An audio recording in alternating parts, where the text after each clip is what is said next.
ಇದ್ದಲ್ಲೊಂದು ಬಡಹಳ್ಳಿ. ಅಲ್ಲಿ ಒಂದು ಚಿಕ್ಕ ಮನೆಯಲ್ಲೊಂದು ಚಿಕ್ಕ ಬೆಕ್ಕು ಇದ್ದಿತು. ಅದರ ಹೆಸರು ಪುಟ್ಟಿ.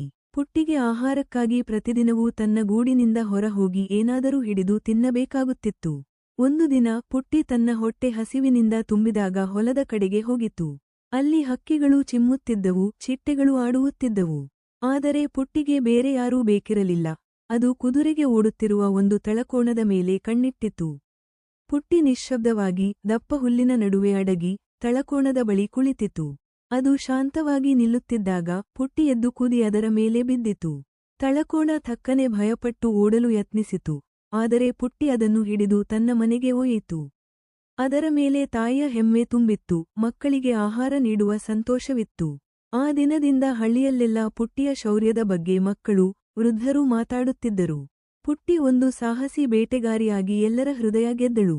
ಪಾಠ: ಧೈರ್ಯದಿಂದ ಮತ್ತು ತಾಳ್ಮೆಯಿಂದ ದುಡಿಯುವವರು ಯಾವಾಗಲೂ ಯಶಸ್ಸು ಸಾಧಿಸುತ್ತಾರೆ.